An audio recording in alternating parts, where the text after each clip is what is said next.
측은지심이란 말이 있습니다. 사람이라면 무릇 측은지심이 있어야 한다라고 말합니다. 불쌍히 여기는 마음이지요. 동정심을 가지는 것을 말합니다. 문제는 사람들의 측은지심을 자극하기 위해 감성팔이도 심하다는 사실입니다. 사람들의 감정을 자극할 만한 이야기나 행동을 해서 이익을 얻으려는 것을 감성팔이라고 합니다.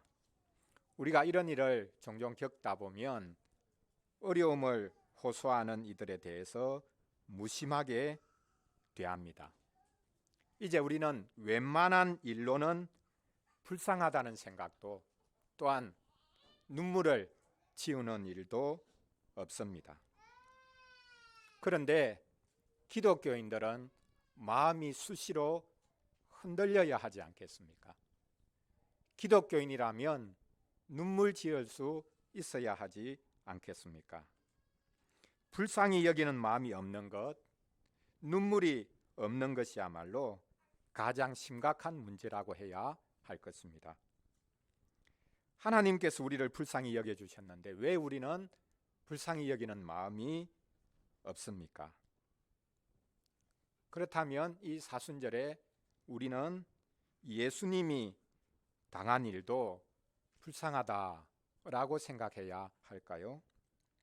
죄 없이 정죄받는 예수님이 참 불쌍하다 이렇게 생각해야 할까요? 그것이 믿음이겠습니까? 예수님이 겪으신 일, 사람이라면 그런 일도 겪을 수 있지. 그것이 믿음이 아니겠죠. 그러나 반대로 예수님이 참 불쌍하다 이렇게 생각하는 것이 믿음일까? 이것도 우리가 생각해 보아야 합니다. 사순절은 예수님을 불쌍하게 생각하는 절기입니까? 오늘 본문을 가지고 예수님이 불쌍하게 보이면 안 된다라는 주제로 말씀을 전하려고 합니다. 첫째로 예수님을 위해 울지 말아야 합니다. 둘째로 울어야 한다면 자신과 자기 자녀를 위해서 울어야 합니다. 셋째로 심판날이 있을 것이기 때문에 그 심판날을 생각하면서 울어야 합니다. 첫째로 예수님을 위해서 울지 말라고 예수님이 스스로 말씀하고 계십니다. 무리가 예수님을 내달라고 요구했습니다. 십자가에 못 박으라고 요구했습니다. 모든 이들이 이것에 대해 다 동의한 것은 아니죠. 옳지 않다고 생각한 이들이 있었습니다. 그래서 무리가 예수님을 끌고 갈 때에 오늘 본문에 보면 슬픈 표정을 지으면서 따라가던 이들도 있었다고 말씀하고 있습니다. 슬픈 표정 정도가 아니라 자기 가슴을 치면서 통곡하면서 따라가는 여자들이 있었다고 말씀하고 있습니다. 이들이 누구겠습니까? 마가복음 15장 41절에 보면 이 여자들이 갈릴리에서부터 지금 예수님을 따라서 여기 예루살렘까지 이르렀다라는 것을 알 수 있습니다. 갈릴리에 계실 때 예수님을 따라다니면서 예수님을 섬겼고, 쉽게 말하면 이제 먹을 것을 계속 공급을 했고, 그리고 이제 예수님이 예루살렘으로 가시니까 예루살렘까지 지금 따라온 여인들이 있었다라는 것을 알 수 있습니다. 마가복음 15장 41절인데요. 이렇게 말씀합니다. 이들은 예수께서 갈릴리에 계실 때에 따르며 섬기던 자들이요, 또 이 외에 예수와 함께 예루살렘에 올라온 여자들도 많이 있었더라. 이 여인들이, 이 여자들이 지금 십자가 지는 예수님 뒤를 따르면서 슬피 통곡하고 있습니다. 예수님은 팬덤이 있었습니다. 이런 말이 어떨지 모르겠지만 예수님은 여성 팬들을 몰고 다녔습니다. 유대 사회는 남성 위주 사회였죠. 유대 남자들이 매일 기도하면서 세 가지를 가지고 기도했다고 합니다. 하나님, 제가 이방인으로 태어나지 않아서 감사합니다. 제가 종으로 태어나지 않아서 감사합니다. 제가 여자로 태어나지 않아서 감사합니다. 이렇게 유대 사회는 가부장적인 사회, 남성 위주의 사회였습니다. 이렇게 여자가 무시받고 있던 때 예수님이 이 여자들 그리고 그들의 자녀들에게 베풀어 주신 은혜를 보면서 여자들이 예수님을 따라다니기 시작한 것입니다. 이 여자들이 이제 예수님이 십자가를 지고 가시는 것을 보면서 가슴을 치면서 통곡하고 있는 것입니다. 쉽게 말하면 이렇게 지금 생각하는 것이죠. 아이고, 우리 예수님, 그 고운 예수님, 너무나 착한 예수님, 어떻게 해? 예수님 십자가 지시네. 어떻게 해? 이렇게 예수님을 지금까지 따라다녔던 여자들이 예수님이 너무 불쌍하다. 어떻게 이렇게 하면서 지금 예수님을 따르고 있는 것을 볼 수 있습니다. 이 여자들은 예수님을 조롱하고 있는 이들과 너무나 다르죠. 조롱이 아니라 진심으로 예수님에 대해서 가슴 아파하고 있습니다. 이 여자들의 슬픔은 쉽게 말하면 측은지심에서 나온 거죠.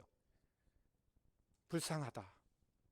동정심에서 나온 것입니다.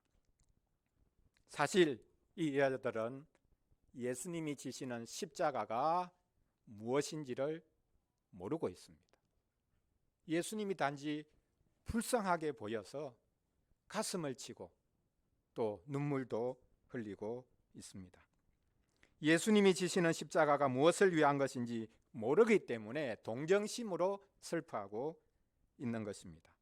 그래서 우리 예수님이 억울하게 지금 십자가 지고 계신다. 그 생각을 하고 있는 것이죠. 이 여자들은 자신들의 왕이신 예수님을 빼앗아 간다고 생각해서 슬퍼하고 있는 것이 아닙니다. 예수님이 왕이시지만 그분의 백성에게서 배척받으시고 그분의 백성에 의해서 오히려 죽음의 길로 가신다라는 것을 모르고 있습니다. 자기들을 그렇게 잘 대해주셨던 예수님, 자기 자녀들을 치료해주고 돌봐주시고 손을 얹어서 축복해 주셨던 그 예수님, 그분을 잃을까 봐 지금 슬퍼하고 있습니다. 예수님을 조롱하던 이들은 예수님을 광대왕으로 취급하죠. 그리고 예수님에 대해서 슬퍼하고 있는 여자들은 동시에 또한 예수님을 모르고 단지 동정심에서 지금 슬퍼하고 있습니다. 어느 쪽이든지 예수님을 모르기는 마찬가지입니다. 예수님 그분이 당하는 일, 그것에 대해서 슬퍼하고 동정심을 가지는 것 잘못된 것입니까? 아닙니다. 당연히 그런 감정을 가져야 하지요. 그런데 예수님이 불쌍하게 보이면 안 됩니다. 예수님이 불쌍하게 보이는 것이 믿음이 아닙니다. 예수님이 얼마나 아프셨을까, 힘드셨을까, 그렇게 생각하는 것, 그것이 믿음이 아닙니다.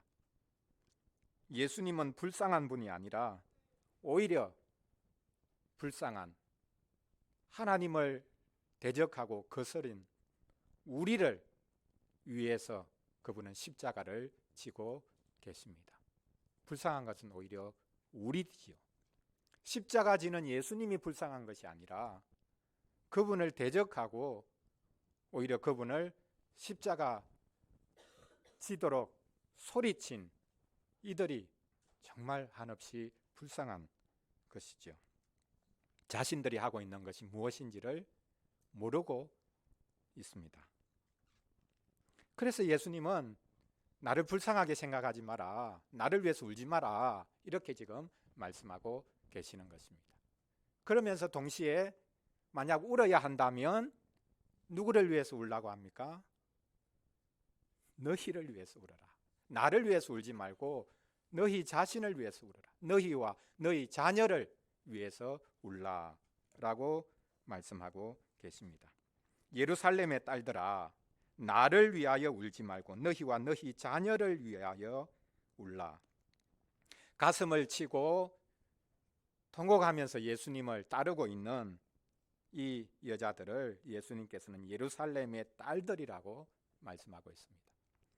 예루살렘에 있는 여자들만이 지금 가슴을 치면서 예수님 따라가고 있는 게 아니죠. 갈릴리에서부터 온 여자들도 있었다고 말씀하고 있습니다. 그런데 왜 예루살렘의 딸들이라고 말씀합니까? 갈릴리에서 온 여자들도 예루살렘의 딸들입니다. 예루살렘의 딸들이라 이 말은 그 정도로 예루살렘이 중요하다는 것이죠. 하나님의 백성은 다 예루살렘의 딸들이라고 말할 수 있습니다. 즉 교회가, 하나님의 백성이 예루살렘의 딸들입니다. 예루살렘 자체가 교회라고 말할 수 있습니다. 예루살렘에 성전이 있고 그 성전에 하나님께서 자정하고 계시면서 자기 백성을 만나 주셨습니다. 그래서 그 성전에서 하나님을 예배하던 이들, 그들이 다 예루살렘의 딸들입니다. 하나님께서 그 예루살렘을 위해 성전이 아닌 이제 예수님을 보내어 주셨죠. 살아있는 성전인 예수님을 보내어 주셨습니다. 그런데 예루살렘이 예수님을 정죄합니다. 요한복음 시작 부분에 보면 말씀하고 있듯이 주님께서는 자기 땅에 오셨지만 그 자기 땅에 있는 주의 백성이 그분을 영접하지 않았다라고 말씀합니다. 오히려 그분의 땅에, 그분의 소유인 땅에 오셨지만 그 땅에 살고 있는 이들이 예수님을 내치고 있는 모습을 볼 수 있습니다. 예수님이 예루살렘에 머무실 수가 없습니다. 그분의 땅에 오셨고 그분이 경배받기 위해서 그분의 땅으로 오셨지만 오히려 그분의 백성들은 그리스도를 내치고 있습니다. 그래서 예수님은 우는 여자들만이 아니라 사실 예루살렘을 향해서 하시는 말씀입니다. 너희와 너희 자녀를 위해서 울라 라고 말씀하고 계십니다. 무슨 말입니까? 지금 생각하는 것과는, 지금 눈에 보이는 것과는 전혀 다른 일이 벌어지고 있다, 그런 뜻입니다. 상황이 완전히 뒤집혀 있다는 것입니다.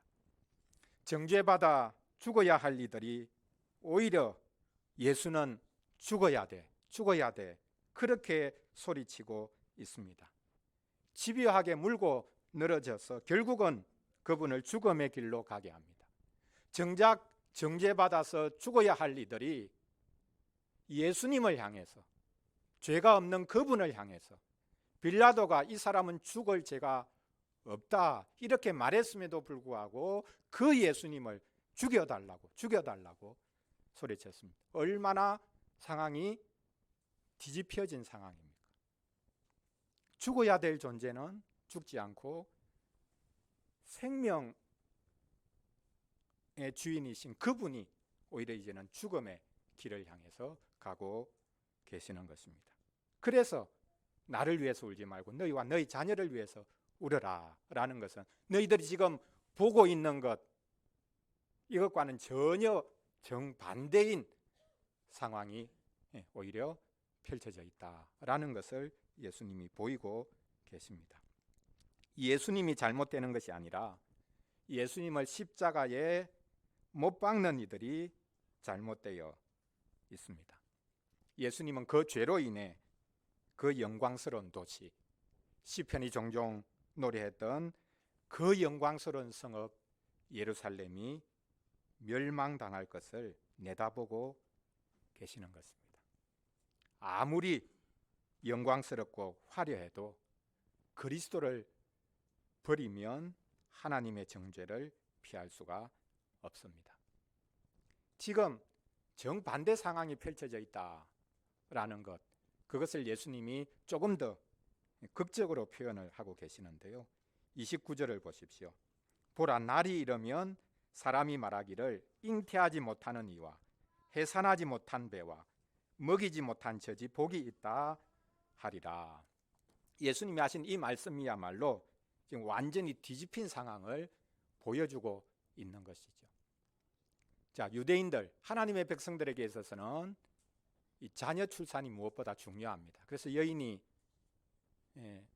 자녀를 낳지 못하면 가장 수치스럽고 부끄럽게 생각해요. 다른 사람들도 그렇게 말합니다. 자기 자신뿐만 아니라 내가 자식이 없다. 왜냐하면 이스라엘 백성들 가운데서 자녀가 태어나는 것, 특별히 아들이 태어나는 것은 오실 메시아를 준비하고 기다리는 것이기 때문입니다. 그래서 자식이 없으면 큰 수치라고 스스로 생각을 했던 것이죠. 그래서 성경은 거듭해서 자녀가 복이다, 자녀 출산이 복이다, 자녀가 많은 것, 그것만큼 큰 복이 없다, 이렇게 거듭 말씀하고 있지 않습니까? 그런데 예수님은 지금 뭐라고 말씀합니까? 정반대를 말씀하고 계시죠. 자녀가 없는 게 복이 있다.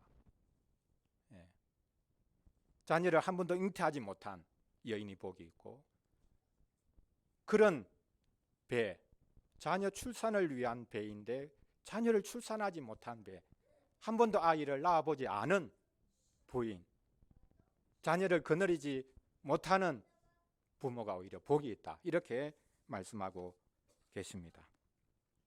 예수님이 요즘 시대를 예견하신 것일까요? 자녀를 낳으라고 아무리 말을 많이 해도 소용이 없습니다. 아무리 출산지원금 심지어 1억을 준다 하더라도 자녀를 낳기가 겁이 납니다. 그만큼 경쟁이 치열한 사회, 도태되기 쉬운 사회에서 자녀를 낳아 기르는 것은 우리 기독교적인 용어로 표현하자면 순교를 각오해야 되는 일입니다. 그러니 예수님이 정확하게 보신 것입니다. 요즘 시대를 정확하게 내다보신 것입니다. 차라리 자녀가 없는 것이 복되다. 맞습니까? 이런 것을 내다보시고 예수님이 하신 말씀이 아니죠. 요즘과 같이 사는 것이 힘드니까 자녀가 없는 것이 낫다고 예수님이 내다보면서 하신 말씀이 아닙니다. 이것은 영광스러운 도시 예루살렘의 패망을, 멸망을 내다보고 하시는 말씀입니다. 이미 예수님이 이것에 관해서 말씀을 하셨습니다. 우리가 지금 23장을 묵상하고 있는데요. 누가복음 21장 2장 앞으로 가보면 예수님이 이미 종말에 관한 말씀을 하시면서 바로 이 부분을 미리 말씀하셨습니다. 누가복음 21장 23절입니다. 우리 같이 한번 찾아서 읽어보겠습니다. 누가복음 21장 23절입니다. 20절부터 보면 예루살렘이 군대들에게 에워싸이는 것을 보면 멸망이 가까운 줄 알아라, 이렇게 말씀하시죠. 그래서 이제 산으로 도망해라, 이렇게 이제 말씀을 하시고요. 이 날은 징벌의 날이다, 그렇게 말씀하면서 도망해야 되는 날이기 때문에, 전쟁이 벌어지고 도망해야 되는 날이기 때문에 도망하기 힘든 사람들이 있겠죠. 그런 이들을 지금 여기 23절에서 말씀하고 있습니다. 우리 같이 읽어보겠습니다. 그날에는 아이 벤 자들과 젖먹이는 자들에게 화가 있으리니 이는 땅에 큰 환난과 이 백성에게 진노가 있겠음이로다. 전쟁이 터져서 도망가야 하는데 어린 아이가 딸려 있으면 어떻게 됩니까? 젖먹이가 딸려 있으면 도망하는 게 힘들죠. 자기 한 몸 건사하기도 힘든데 빨리 도망을 쳐야 되는데 아이들 데리고 업고 어떻게 갑니까?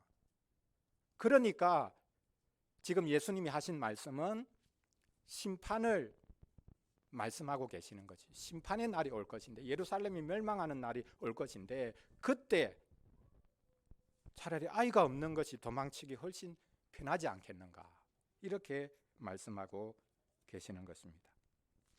그래서 잉태하지 못하는 이, 해산하지 못한 배, 먹이지 못한 젖이 복이 있다. 이것은 단지 출산에 관한 이야기를 말씀하고 계시는 것이 아니라 지금 예루살렘이, 그리스도를 내치는 예루살렘이 하나님의 심판을 받게 되는 상황을 말씀하고 있습니다. 그래서 지금 겉으로 벌어지는 것과 실제로 벌어지는 것은 정반대라고 지금 예수님이 말씀하고 계시는 것입니다. 단지 눈에 보이는 것 가지고 너희들이 슬퍼하지 말아라. 내가 십자가 지는 것 보고 아이고 우리 예수님 불쌍하다 불쌍하다 그렇게 생각하면 슬퍼하지 말아라. 지금 벌어지고 있는 것은 그분의 도성에서 그분이 내어 쫓기고 있기 때문에 그분을 내어 쫓는 그 예루살렘 멸망할 것인데 얼마나 슬픈 일이냐. 그것을 생각하면서 통곡해야 된다. 이렇게 말씀하고 계시는 것입니다. 지금 눈앞에 벌어지고 있는 일은 겉으로 보이는 것과 전혀 다른 상황이 펼쳐지고 있습니다. 예수님은 십자가 지기 위해 끌려가고 계시지만 정작 정죄를 당해야 할 사람들은 다른 사람들이라고 예수님이 말씀하고 계십니다. 마지막 세 번째로 예수님은 조금 더 이 심판날을 생각하면서 울라고 말씀하고 계시는데요. 예수님이 덧붙이는 말씀이 있습니다. 마지막 심판의 날이 있다는 것을 알려주시는 말씀이죠. 어떻게 보면 지금 간접적인 방식으로 직설적으로 대놓고 말씀하시는 것이 아니라 간접적인 방식으로 지금 말씀하고 계십니다. 그 날이 얼마나 무서운 날인지를 말씀하는데요. 30절을 보십시오. 그때의 사람이 산들을 대하여 우리 위에 무너지라 하며 작은 산들을 대하여 우리를 덮으라 하리라. 산들을 향해서 우리를 덮치라. 어떤 상황이길래 산들을 향해서 우리를 그냥 덮어버려라. 우리가 거기에 파묻혀서 보이지 않게 되면 좋겠다. 이렇게 말씀하고 있는 것입니까? 이 말씀은 예수님이 갑자기 하시는 말씀이 아니라 사실 유대인들이 잘 아는 말씀이었습니다. 구약시대 이미 하나님께서 선지자를 통해서 하신 말씀이거든요. 구약시대 호세아 선지자가 예언한 말씀이 바로 이것인데 이 말씀을 예수님이 지금 인용을 하고 있는 것입니다. 호세아 10장 8절 말씀인데요. 우리가 찾아서 예수님이 바로 그 호세아 선지자가 한 말씀을 그대로 인용하고 계신다라는 것을 우리가 한번 확인해 보겠습니다. 구약성경 호세아서입니다. 대선지서 다음에 다니엘서, 그 다음에 호세아서입니다. 호세아 10장 8절 말씀입니다. 그 10장 시작할 때 보면 나무 이야기가 나오는데 예수님이 바로 이어서 또 나무 이야기를 하시죠. 이스라엘은 열매 맺는 무성한 포도나무라. 그런데 열매가 많을수록 오히려 하나님을 잘 섬기는 것이 아니라 제단을 많게 해서 또 번영할수록 주상을 아름답게 해서 우상들을 섬겼다. 그렇게 말씀합니다. 그래서 하나님이 심판을 행하시는데 그 심판의 장면을, 심판의 날에 있을 장면을 여기 8절이 말씀하고 있는 것입니다. 우리 8절 읽어보겠습니다. 이스라엘의 죄 곧 아웬의 산당은 파괴되어 가시와 찔레가 그 제단 위에 날 것이니 그때에 그들이 산들어 우리를 가리라 할 것이요 작은 산들어 우리 위에 무너지라 하리라. 하나님의 심판, 그분의 낯을 베옵는 것이 너무 무서워서 차라리 산이 무너져 가지고 자기를 덮어버리면 좋겠다. 그러면 하나님 그분의 낯을 볼 수 없을 것이기 때문에. 그래서 산들어 우리를 그냥 덮어버리라. 그래야 파묻혀서 하나님 그분, 심판하는 그분의 낯을 배웁지는 않을 수 있겠다. 그 얼마나 무서운 말씀입니까? 홍수 때 보면 산이 무너져서 집이나 사람을 덮칩니다. 깔려서 죽는 경우도 있는데요. 참 무서운 일이죠. 1996년의 일인데요. 제가 군목으로 철원에 근무할 때의 일입니다. 한여름인데 1년에 올 비에 조금 과장을 보태어서 절반이 하룻밤 저녁에 내렸습니다. 그래서 이 중부지방 다리란 다리는 다 끊어지고 산사태가 나는 것은 비일비재했고요. 끔찍한 일이 이제 벌어졌는데요. 제가 근무하던 부대 뒷산도 무너져서 병사들 막사를 이제 덮쳐서 병사들 2명이 그 산사태에 덮치는 산사태 때문에 죽었습니다. 연대도 고립이 되고 이 시신을 이송도 못하고, 그래서 의무대 하사관 한 분하고 제가 그 위병소에 이 시신을 안치를 해놓고 염을 했습니다. 하면서 얼마나 참 울었는지 모릅니다. 그런데 그런 산을 보고 나를 덮치라, 아니 어떻게 이런 말을 할 수 있습니까? 정신 나간 사람이 아니라면 산을 보고 나를 그냥 덮쳐버리라, 이렇게 말할 수 있겠습니까? 산을 보고 자기를 덮치라고 하는 것은 산이 덮치는 것보다 더 무서운 것이 있다는 것을 말씀하는 것이죠. 그것이 바로 하나님의 심판 때에, 심판의 날에 벌어지는 일이라는 것입니다. 예수님이 정죄받아 십자가 지고 있는데 정작 정죄받아 끔찍한 심판을 당할 날이 있다, 그렇게 말씀하고 계십니다. 그러니까 지금 눈에 보이는 것, 이게 전부가 아니다.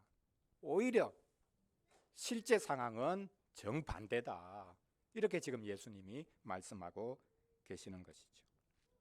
마지막으로 예수님이 덧붙이는 말씀이 있습니다. 나무 이야기를 하십니다. 2 나무를 말하죠.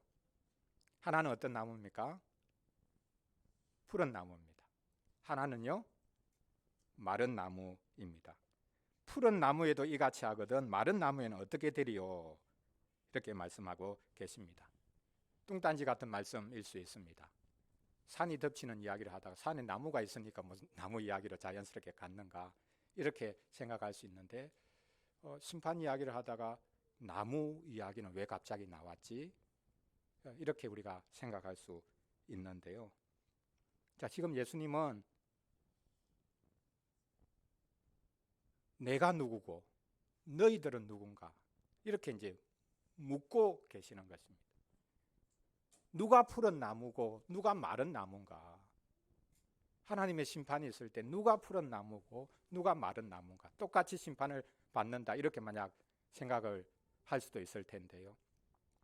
지금 유대인들은, 유대 종교 지도자들은 예수님이 하나님 심판을 받는다고 오히려 생각하고 있는 것 아니겠습니까?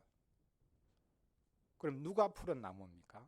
누가 마른 나무입니까? 예수님을 향해서 사실 이 유대인들은 마른 나무라고 지금 생각하고 있는 거죠. 특별히 유대 종교 지도자들은 아무짝에도 쓸모없는 불태워질 나무. 자기들은 오히려 푸른 나무라고 생각했을 가능성이 큽니다. 우리는 열매 맺는 푸른 나무다. 근데 당신은 아무 열매도 맺지 못하고 바짝 마른, 불태워질 수밖에 없는 마른 나무 아니냐, 이렇게 생각하고 있습니다. 정반대입니다. 예수님이야말로, 지금 죽기 위해서 가시는 예수님이야말로 자기 백성에게 생명을 주시고 열매를 주시는 푸른 나무입니다. 예수님을 믿지 않고 예수님을 배척하는 이들이야말로 자기들이 잘 사는 것 같지만, 잘 먹고 배불리 사는 것 같지만 오히려 그들이 마른 나무입니다. 결코 열매를 맺을 수가 없습니다. 세례 요한이 이미 나무 이야기를 했습니다. 세례 요한이 자기에게 세례받으러 오는 무리들을 향해서 소리쳤죠. 이 독사의 자식들아, 장차 올 심판을 피하려고 나에게 왔느냐? 너희들이 장차 올 진노를 피하려면 회개하고 그 회개에 합당한 열매를 맺어야 된다. 이렇게 외쳤습니다. 누가복음 3장 9절에 보면 세례 요한이 바로 이런 이야기를 하다가 마지막 부분에는 이제 나무 이야기를 하거든요. 우리가 잘 아는 말씀 아닙니까? 누가복음 3장 9절 이렇게 누가복음 시작하면서 나무 이야기가 나왔고, 예수님이 십자가에 못 박히기 직전에 또 세례 요한의 그 말을 받아서 예수님이 나무 이야기를 하시는 것입니다. 누가복음 3장 9절 우리 같이 읽겠습니다. 하나님은 돌들로도 아브라함의 자손이 되게 하실 수 있다. 그러니 너희가 아브라함 자손이라고 자랑하지 마라. 그렇게 하시면서 이제 나무 이야기, 심판의 이야기를 하죠. 9절입니다. 같이 읽겠습니다. 이미 도끼가 나무 뿌리에 놓였으니 좋은 열매 맺지 아니하는 나무마다 찍혀 불에 던져지리라.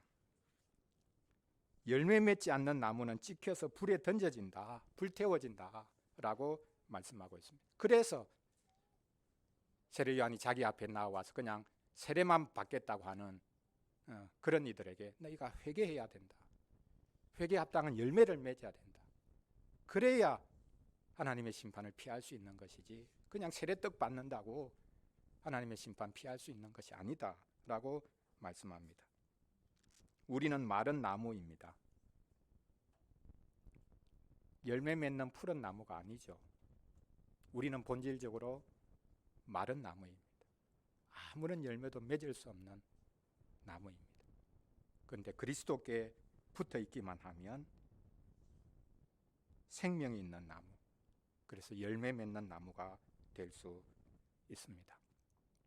마른 나무에게 임할 이 심판의 날, 그 날을 생각하면서 우리는 울어야 한다라는 것입니다. 지금 하는 일이 잘 된다고 희희낙낙 그리고 있어서는 안 됩니다.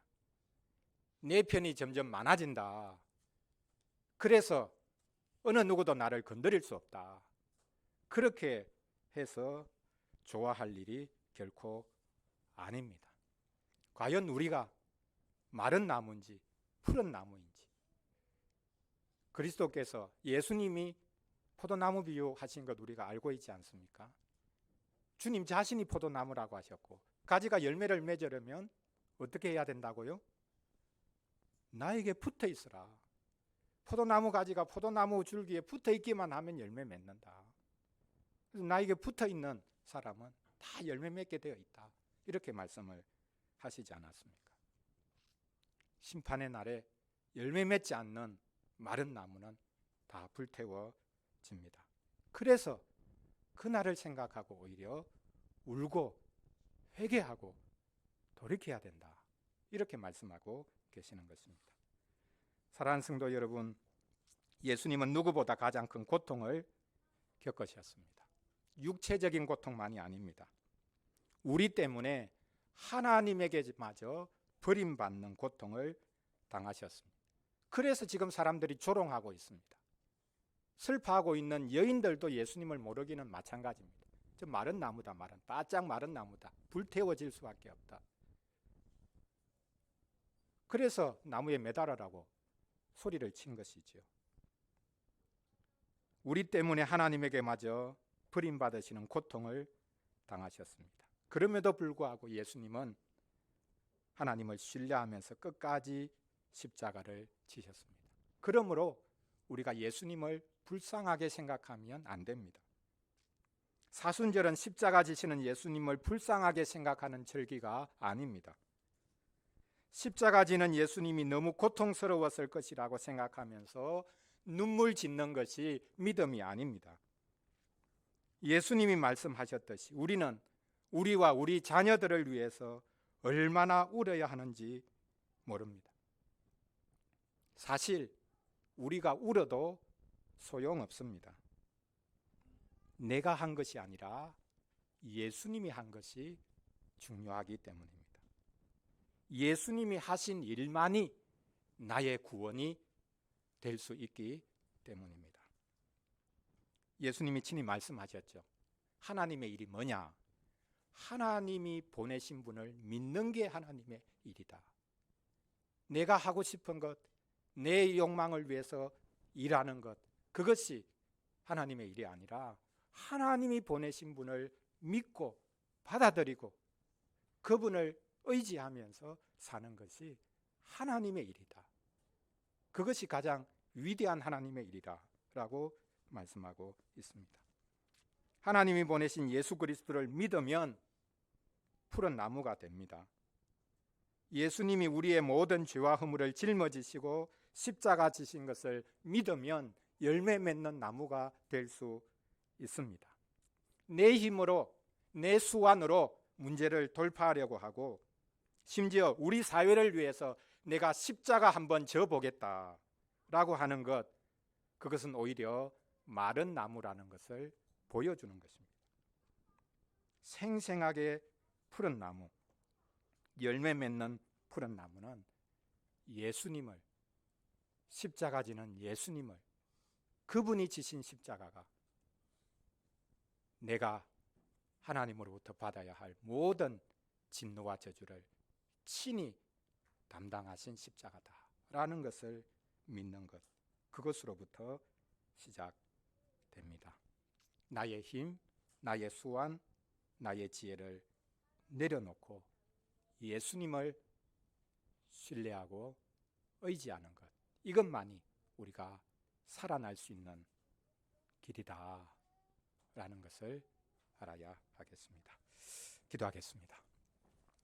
우리 같이 잠시 기도하겠습니다. 오늘 설교 제목 예수님을 위해 운 여인들, 여자들인데요. 예수님을 위해서 우리가 울 필요가 없습니다. 예수님이 참 너무 힘드셨겠다. 그렇게 동정의 마음을, 책임지심을 가지는 것, 그것이 믿음이 아닙니다.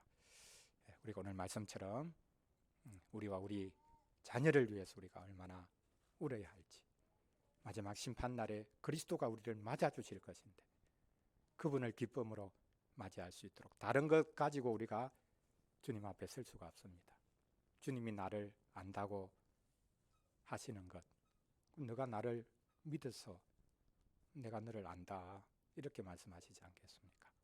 우리가 이 말씀 생각하면서 우리의 감정이 아니라 또 우리의 어떤 행한 것이 아니라 우리를 위해서 오신 그분을 온전히 받아들이는 것, 이것이야말로 우리의 구원이 될 뿐만 아니라 참된 희망과 또 기쁨을 누릴 수 있는 길이라는 것을 알고 우리 같이 잠시 기도하겠습니다.